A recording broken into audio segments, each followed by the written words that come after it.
Hey, welcome to The Perspective. Can business and ministry cohabitate? I believe they can, but we're going to be talking about it today as we are throughout this whole week. How do we understand business in light of the political turmoil, the financial instability that seems to be sweeping across both Canada and the United States, and for that fact, all throughout the world? We're going to be looking at the whole issue of, is money the root of all evil, or how can we handle it? And here to help us today is a guest that's returning, Richard Magnussen, from the amazing province of Ontario, Canada. Richard has written a book called Going Big. It's an incredible story. We're going to make available to the first 10 people that write to us here at The Perspective a free copy of Richard's book. So what's it all about? Well, it's a testimony to the power of legacy and mentorship. And in the book, we're going to see how Richard took the reins of the family business in 1970, how it started. This furniture manufacturing company started in a chicken coop, and it's grown to something of incredible proportions throughout the world. We're going to hear about it in just a moment. But today, welcome back, Richard Magnussen. Richard, so glad you're with us today. And yeah, thanks for being with us. I love the line that, you took the business, your dad started it in a chicken coop. And having a bit of rural experience myself, I can just imagine what it was like. Take us back to how you took over the reins of the company and what it's become today. Well, as you had just mentioned, my dad started the business in a chicken coop during the Depression because he lost his job. And from there, he had half the chicken coop was machinery and the other half he lived in it. So he had some challenging times, but he grew the business. And I started in 1970, as you had suggested. I grew up in the business, so I didn't know anything else. And when I got to the point where I was trying to make career decisions, my dad said, look, I want to retire. It's a small business, but if you're interested in it, you should maybe make that decision. So I thought, well, this might be a boring business. The annual sales were $38,000 a year. And so it was pretty small. But I said, if it gets too boring, I can find something else to do. But you could raise chickens. My dad just smiled, didn't say any more than that. And, it never became boring. It's what you make of it, I guess. But explain just a little bit of the nature of the business. So you make furniture and you're able to sell it to all sorts of large wholesalers. But you started here in Ontario, but you've now moved the headquarters into the States, and a lot of the manufacturing is done in other countries. Yes. So we manufactured in a small town. We grew the business in Waterloo, and then we moved it to a small town, New Hamburg, bought a plant, and increased the business significantly domestically. And then we looked at the global picture of where are we going. I really had no intention of being an international company, or it wasn't in my vision. But all the pieces came together. A lot of them came together because we were pushed out of certain things. And so we grew the business. And when I left in 2016, we were producing 150,000 pieces of furniture a month. So from very humble beginnings to where I left off, it was just a testimony to God. And I give him all the credit for it. You just made some interesting statements. First, the fact that you're producing 150,000 pieces of furniture when you left the company and handed it over to the family. I mean, my goodness, I would be all month trying to just build a three-legged stool. So we're not even going to go down that alley. But you talk about your faith in Christ. Take me back to when you first realized that your business was a ministry. How did you process that? Well, when I got involved in the business and I was concerned it might be boring, it was anything but that. And I remember growing the business, and we were increasing by large percentages. When the business is small, it's easy to grow by large percentages. And I remember coming to a point in my life that I was being pulled in so many different ways that I got on the floor on my knees in this small little shop, which I only had 2 part-time people. And I said, Lord, I want to commit this business to you because it's way over my ability. And I was very sincere about that. And I turned it over to him, and I considered him to be my partner. And he had different ways of teaching me than I anticipated. One was drilling into finances that I was hanging on to, figured I would become a donor someday when I became wealthy. And of course, his plan was different. So we worked through that, and the business grew. And I took the business to the Lord every day and tried to be sensitive to his will. He chooses to use people. And so it's been amazing how God has moved and stretched me way beyond my thinking. But it was clear as I grew the business that I did not separate ministry and building a business, because I think some people silo the difference between church and Sunday and their business. And I really believe that it's really a combination of all of it. We can't separate it. And so that's been my experience. And looking back, it's been amazing what God has done through us. As you talk about that, I'd like to unpack it more in the second part of our conversation today. But when you just talk about growing the business and exercising your faith in a very practical way, you have a lot of employees. I think you had about 300 employees and about 10,000 contract workers. So that's mind-boggling. How did your faith values interface with the different people you're working with? Well, I really was pretty good on collaborating with people. Business is people are relationships, and relationships are built on integrity. And I used to say to my wife, Marilyn, that I have so many good people that would die on a hill for me. I got to make sure it's the right hill as we go through the business. And so a friend of mine got me started reading Proverbs in the Bible. So there's 31 chapters, and I would read on the first day of the month, I'd read chapter 1. And I went through that for probably 10 years. I didn't memorize Proverbs, but I really have a good handle on what it has to say and the wisdom that's there. And so I would amazingly think of things that came out of a business meeting or whatever, of what Proverbs had to say, the wisdom that was there. And I don't want to over spiritualize that, but I really do believe God gave me a lot of wisdom through Proverbs and spending some time in his word. When you had to make major decisions to grow the business, how did you tie in your faith? I know you've talked about praying. Would you consult other people for advice or wisdom, or did God speak to you in your heart? Did you take what some people would call crazy steps of faith? Well, I don't think they were crazy. The scripture, Proverbs says iron sharpens iron. And so I learned that principle early on, and I had a good management team as we grew the business. And my father had said to me, the impossible we do right away, and the miraculous is going to take us a little longer, which was that whole drive to get it figured out. But it comes through collaboration with people. And so we would go to people that had an understanding, let's say if it was a specific accounting or marketing around the world. And we humble ourselves and just ask the question, how do you do that? And I'd get good feedback, and I'd get good feedback from my managers, and then we would debate the different issues. And so we were really sharpening iron to get the best decision. And I think God really blessed that. I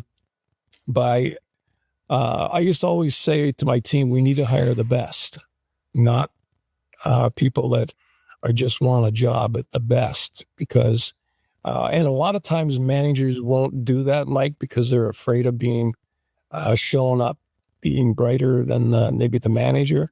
But I always wanted the best because I wanted them to be smarter than me in the different areas of the business. And I think that really proved out over time. We're going to come back and talk more about the business. Just before we go to the break, Richard, you've written the book called Going Big. And the book says lessons on success in business life and faith. Why did you call it Going Big? Yeah, that was a collaborative effort by my editor, myself, and it's really about going big in your faith.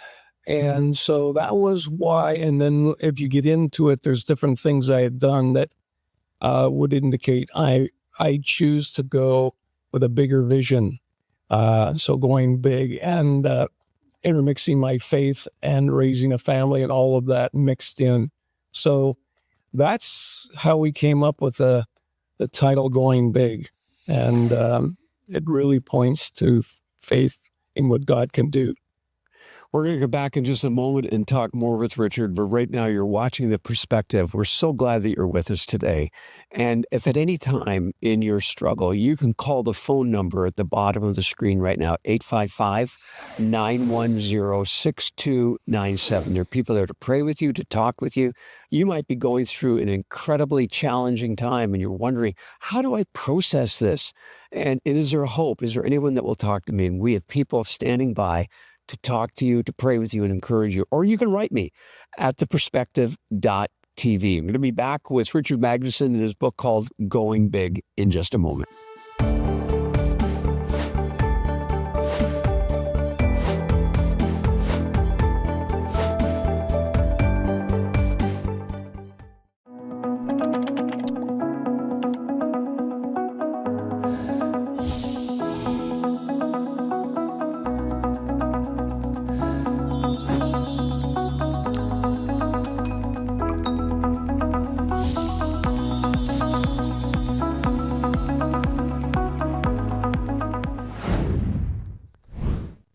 I'm here today with Richard Magnussen, and his book is called Going Big, and it's an incredible book. I want to encourage you to write to us. We're the first 10 people that write in.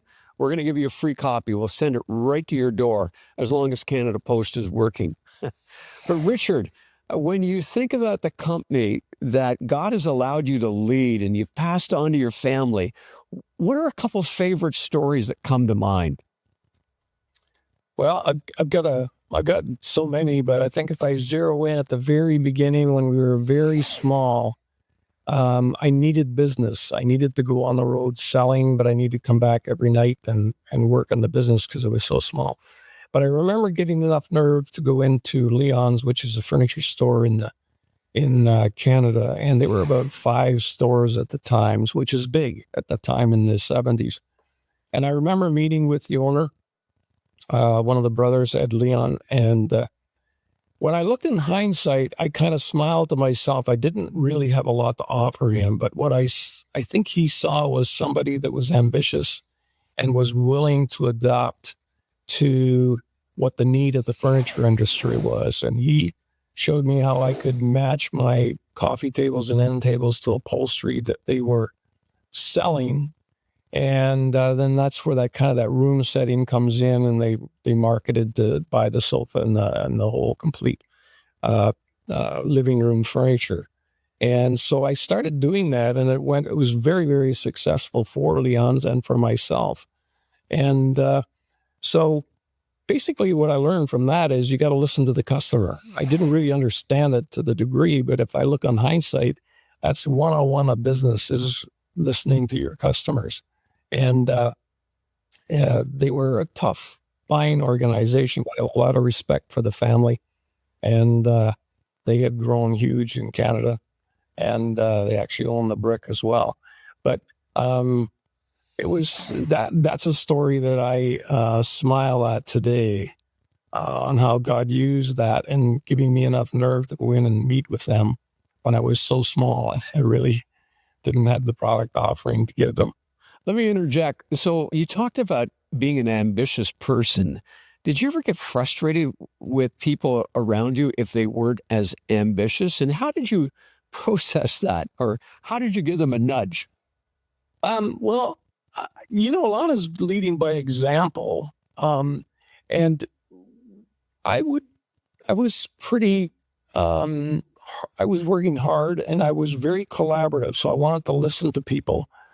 They worked for me and get their ideas. And then together we would execute them. But what I did was we gave a report monthly to the employees when we became a certain size, and we put them on profit sharing. So I created a team, but also I backed it up with the better the company does, the better they do.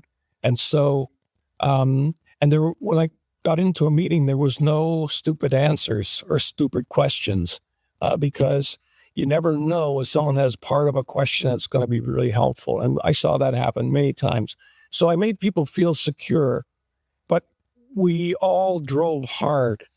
And if I reflect back, sometimes people would leave the company, but it was more from pressure from the team that they maybe weren't contributing as much as what we needed.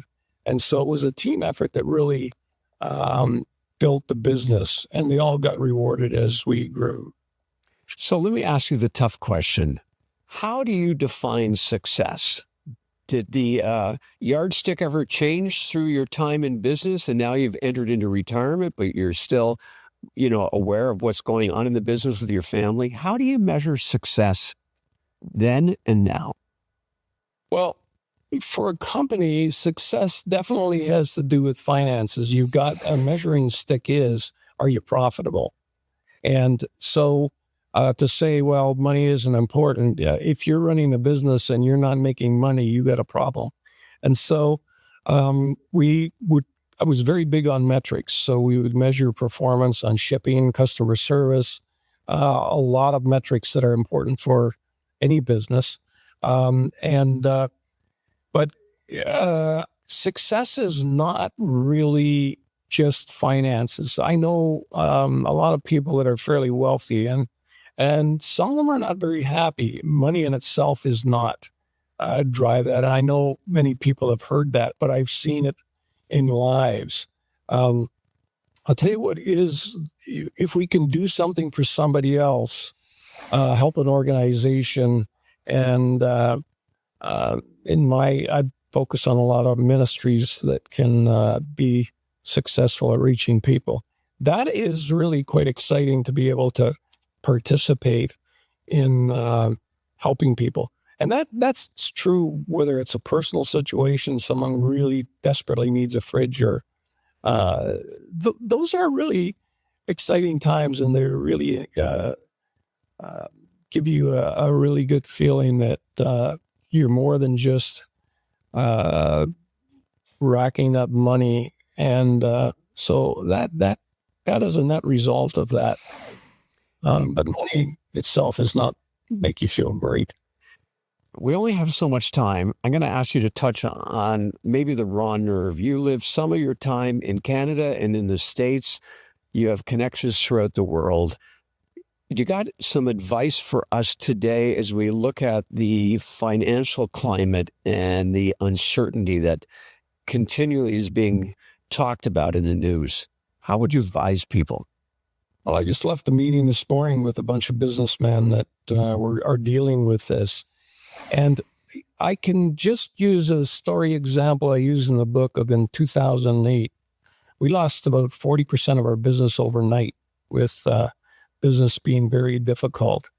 And it was actually through those difficulties where we made our organization stronger. We re-engineered a lot of areas, and within a year we became very strong financially, as well as getting more market share.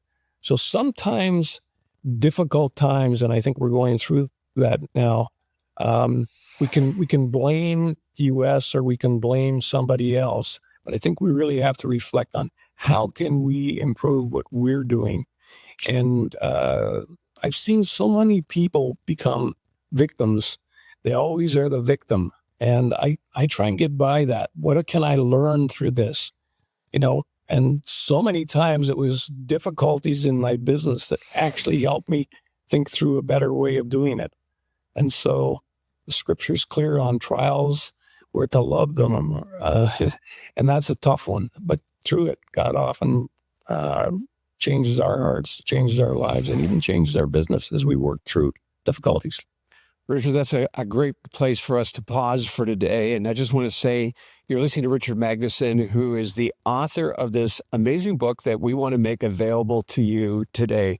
Richard, thanks for speaking into our lives. And I look forward to having you back on the program. Always have enjoyed our last conversation today, even more so. Thank you so much for being here. Thank you, Mike. It's been a joy on my part.